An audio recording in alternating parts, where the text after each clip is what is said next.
Welcome to the Local Business Show. Seth Green is a nationally recognized marketer who is the nation's foremost authority on growing local businesses through direct response marketing podcasts and the only person to be nominated 3 times for the GKIC Dan Kennedy Marketer of the Year Award. Seth will be joined by a capable cohort of co-hosts who are each local business marketing experts in their own right. On the podcast, Seth and his co-hosts brings together small business owners and other local business authorities to share with you their inspiring stories of how they started their local business, how they serve their local business clients, how they grow their local business, and how you can too. And now, here's your host. Hello and welcome to today's Umbrella Local Heroes podcast. And today we've got a special guest, Darryl Johnson, First Fruits Lawn Care, who hails from Riverside, California. Hello, Daryl. Hey, how's it going?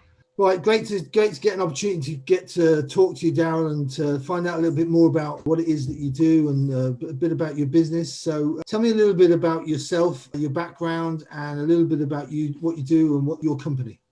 Okay, well, again, my name is Daryl. I'm the owner and operator of First Fruits Lawn Care here in Riverside. This is actually my first year in business, but I do have experience with lawn care some time ago when I was I think I was in the 3rd or 4th grade is when I first started my lawn care company in Charlotte, North Carolina. So it was something that I did as a child. And then after working and becoming an adult and trying different things out, it's something that I've always found peace in, just doing around the house, on the weekend, doing chores. And slowly but surely, I felt like that's where I needed to be. I've actually transitioned recently from sales, a career in sales, and now I'm out here doing what I love, trying to make our neighborhood a little bit more beautiful. Excellent. I mean, that is great, but what an amazing time to start a business though, right? So is that something that forced you into it to make some changes, or how does that work for you? Yeah, I mean, with the past events over the last, year or so, it definitely sped the process up. I started working from home like a lot of us. And while working from home, I just had a little bit more time, I guess, to let my mind race and look into things and see my lawnmower. My gardener was the only one that was, really out and about. And, surely but surely, I actually started doing it part-time. So I would work from 9 to 4 and then slowly picked up a few yards. I cut a few of my neighbors' yards after I got off work. And then it just got to a certain point where I had to choose one or the other, just took that leap of faith. Well, coming from somebody who has 0 green fingers, like gardening is not so, it's either something that's in you or it's not. You like to do it or not. And with the weather being so hot, it's challenging for a lot of people. So tell me about the services that you provide. What services do you cover? Well, we do basic lawn care. We do mowing, trimming, hedge trimming, edging, blowing. And we kind of felt like we would need to, master those services before adding more. And because this is our first year, we just want to keep it as simple as possible. Yeah, fine. That makes sense. Now, interestingly, when you sort of promote your business online, you don't always talk about it's really about solving problems for your customers. So tell me what problems that you're solving, that your business solves for customers. Well, believe it or not, a lot of my customers in the past have done their own lawn care. They're people who really take pride in their yards, but because of whatever situation, either work or health issues, they're just not able to, and they would love to keep the look up. They want to keep their neighborhood looking good, and they don't want to be that one person on the block that's not taking care of their yard. So usually I'm coming in and I'm just hearing the stories, and as much as they would love to be out there, they want to put their yard in the hands of somebody that they can trust, somebody will show up when they need to, that's reliable, and we kind of fill that void for them. It's funny, I was just out in my neighborhood with the dog and the wife, walking the wife and the dog. And my wife commented on this big garden plot and she said how nice the garden was. And I said, you're joking. It's just too much work. There's so much work. It looks immaculate right now because she's just had it done. But there's a lot of maintenance in that, Absolutely. And so she could see the nice flowers in the hedgerow. And I'm thinking, that's a nightmare. To try and maintain that is a problem. So tell me about the areas that you cover. What area would you cover? So I'm in the Riverside County area, which is about an hour east of Los Angeles. So we're a bit more of a desert climate. Like today, I think we've reached close to 100 degrees, and that's pretty average in the summer, about 100 degrees Fahrenheit.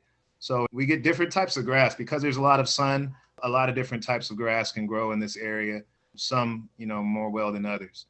I think that's a lot of the battle too, is the high temperatures, and being able to withstand the heat and really be out there is really a test sometimes. Yeah, for sure. And how big, seasonally, right? How's that going to work? Is it hot and then is it really hot and then really, really hot? Is it? Is that That's about it. Our winter is very short. And I actually started last year in August, about August and September, and didn't really take that into consideration that, business was going to slow down in the winter. So that was fun. But then the summer has been the real challenge. Now when business picks up, can you keep up with the business and endure this extreme conditions of heat? So right now you're focused on residential, right? Is that something that's obviously the mainstay of your business? Do you see that always being the case, primarily residential, or do you see yourself doing commercial work in the future? I actually like the small residential yards, and my business plan is to really focus on small residential yards, providing small services. I look at other businesses for examples, and something about In-N-Out Burger out here in California, if you ever heard of them, they're a small menu. They offer a burger, fries, and a cold drink. And they just do it so well that you can expect a quality burger from them for an affordable price. And that's something I really want to take that model and put it into my lawn care. A limited number of services, but you can always depend on a good quality service. Well, it's smart to do that starting out, I suppose, not trying to be all things to all people. Focus on what works and then double down on it and get it right.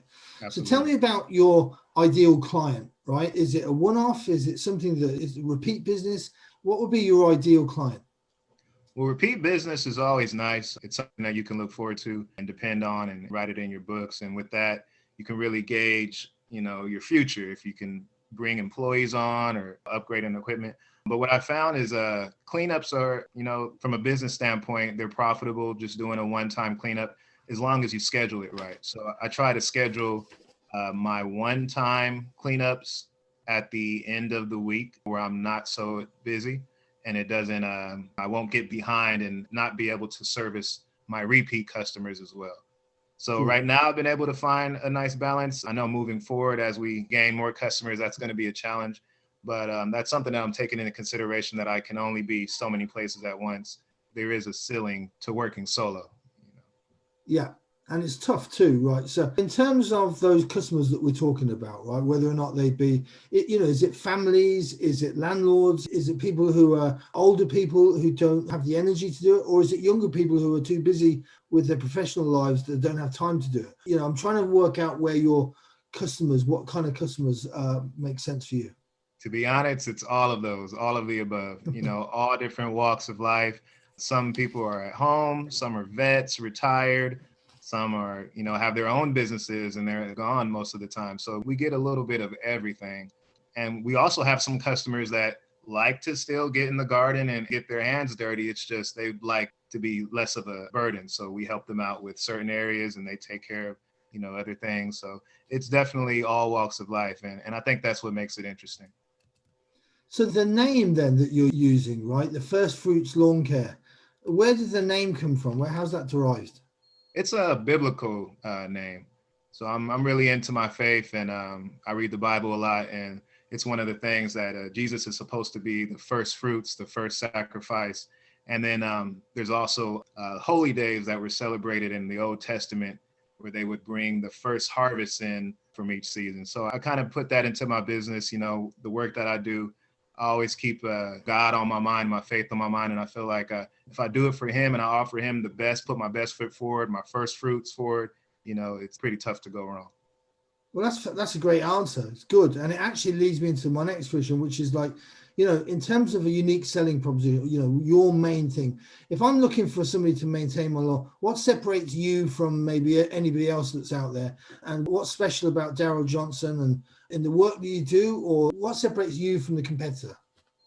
Well, I think right now, one of my unique advantages is that I am a solo operator, and at most I may have, one other guy with me, which is most of the time my nephew. He's still in high school. So I think that because my strengths are that I'm able to pay a lot more detail and pay attention to detail, where it's hard for a larger company that, has so many employees under their wings to kind of keep that level of detail. Moving forward, I would like to expand, and have employees come on, but that's going to be the challenge, is to try to keep that solo operator type of level of attention to detail as we continue to grow the business. And it comes back to your passion as well, right? You're passionate. So this isn't something that you obviously got a feel for it. It's something you enjoy doing. Being, the outdoor work and stuff is important, right? Absolutely. And I think Okay. to add on to it, my experience in sales, what I really learned is, some of the best salesmen are really just excellent customer service type of people. So I really try to go the extra mile when it comes to customer service, staying in contact with, my different property owners, taking a responsibility for any mistakes because they do happen, and just, having that open line of communication and being honest, and add that with the level of detail. I think a lot of people just genuinely appreciate those qualities. For sure. And that will help you as you grow the business, right? I mean, that attention to detail, they do say it's 7 times cheaper to maintain an existing customer than it is to go out and find a new one, right? So if you get those basics right, that's going to be a lot easier for you as you grow the business. Absolutely. So the business is based, do you live in the community, the area? How long have you lived there? Are you known in the community? I live in Riverside, so I live in the same city I work. Riverside County is pretty large, so I do, I kind of break up different parts of the counties on different days. We go as far north as San Bernardino, which is in a county right above us. We go as far south as Moreno Valley, Corona, so different county in the neighboring counties. I grew up in this area. I went to high school, in this county, so I'm very familiar with areas within the type of areas. And I'm not a celebrity in my area by any stretch of the imagination, but just having that common reference to growing up in the city, seeing our city has become pretty densely populated in the last 10 years. So knowing the changes that went on is just a common ground that a lot of my customers from the area, we kind of relate. Sure. And but in terms of sports and community sports stuff, you did a bit of football, did you? Oh, yeah. I played football in high school. And then when I graduated from high school, I played at one of our local community colleges, Riverside Community College. I played there, and I also worked there with the staff. So I worked in the matriculations office there. Even while I was working in college, I did at nights, I would work security for a local security company. So I just got to be a lot of places in Riverside, meet a lot of different business people like myself. I guess that just got me pretty comfortable with my city and people around my city. And I guess because my customers are just people that from the city and neighbors, they have a lot of similar stories as mine. Okay, great. So what about different events that have happened to you in your life? Is there a significant event that either happened to you that could be personal or even professionally related that you draw on? Well, good or bad? Going back to one of the ones that clearly come to mind is when you bring up football is I guess I'm kind of dating myself, but when I played football, we still had a hell week where you would spend 2 weeks in the middle of the summer, training, getting ready for the season. And it was some of the most excruciating, work that I've ever done.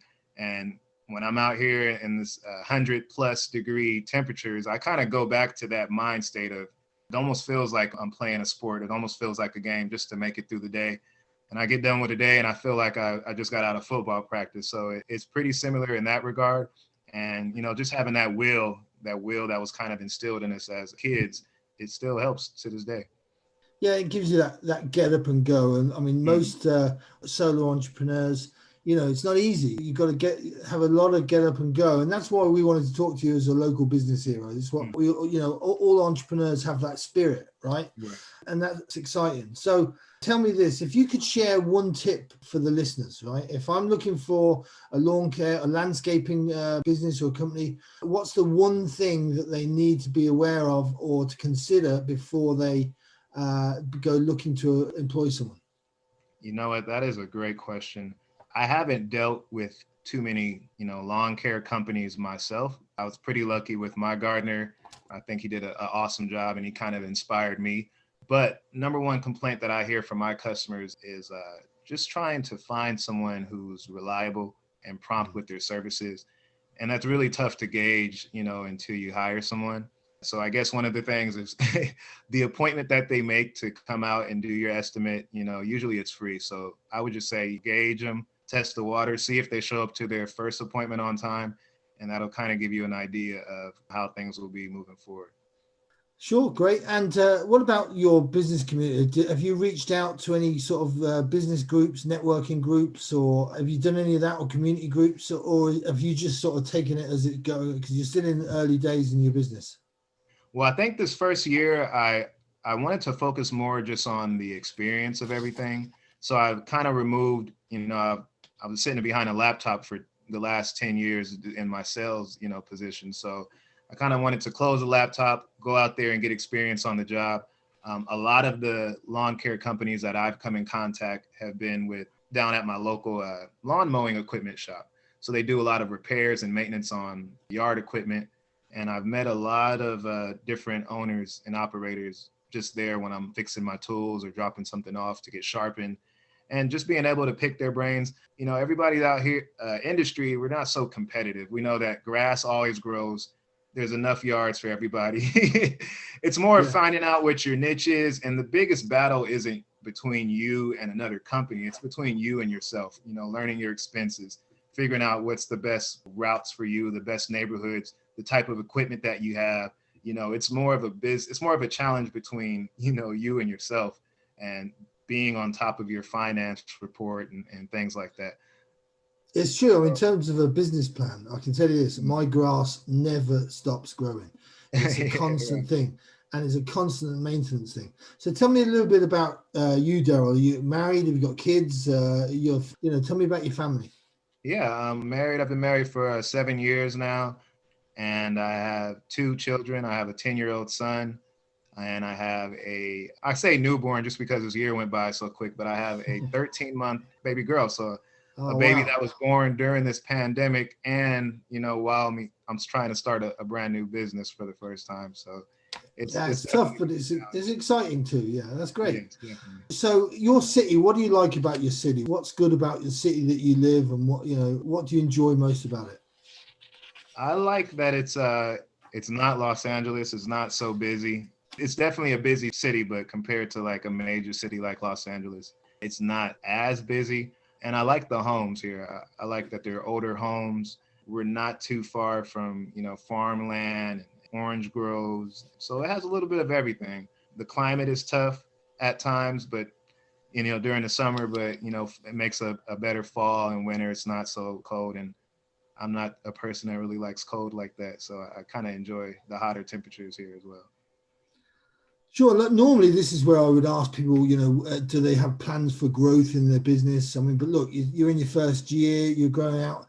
How much of your business is word of mouth? Have you thought about promoting your business online or wherever? How do you go about acquiring new customers and clients? Yes. So we're definitely in plans of expanding in the future. Now that I've kind of got a better idea of how, I want to move forward, we do plan on, bringing employees on. And I kind of wanted to train my employees, one employee at a time before we expand. So I'm trying things now with my first employee. And a lot of our marketing efforts have been simply on Craigslist. Craigslist works well for us. We also do that in combination with Google. So I did ask a few of my customers to leave Google reviews. And I would then take the screenshot of that Google review and put it in my Craigslist ad as well. So It kind of cross promotes. They see that I do get good reviews, but for some reason, Craigslist works pretty well. It works a little bit better than Google. But before starting this business, I did take the Google AdWords marketing class that they offer for free, and I got certified through that. So I do plan on revving that up in the near future here, but I just really been focusing on the experience of learning how to do a good cut each and every time. And now that I feel that I've pretty much mastered that, now I feel like I can take a deep breath and focus more efforts on actually building a business, and that's not so much reliant on myself because I'm only human. I'm going to have an off day. I'm going to get sick and need to take a day off here and there. And the last thing I want is for my customers to have to suffer for that. So our next phases are building a business system that can be, sustainable, but again, without losing any quality and service. That's the goal. 100%. And, taking that time is really important. That transition that you're talking about there can be difficult and it can be challenging, but it's important to take the time to get things right and really plan out what you're doing and how you're growing. Daryl, I've really enjoyed the call. Thank you so much for your time. Tell me how people can reach you. How can they get in touch with Darryl Johnson and First Fruits Lawn? You tell me your details there so that people can get in touch with you and get you some business to help you get started. Sure. Well, right now, the easiest way is to either give us a call or email. My email is firstfruitslawncare@gmail.com. That's first one ST lawncare@gmail.com. My phone number is 951-317-4467. And shortly here, most likely at the beginning of the fall, we'll have a bigger presence online. So we'll have I have a Google business site that you can contact us through, but we'll be more visible on platforms like Facebook, and we should have our own website here real shortly. That's fantastic. Daryl, first this week's Umbrella Local Hero. Thank you very much for your time. Hey, Tim, thanks a lot for your time. You have a good one.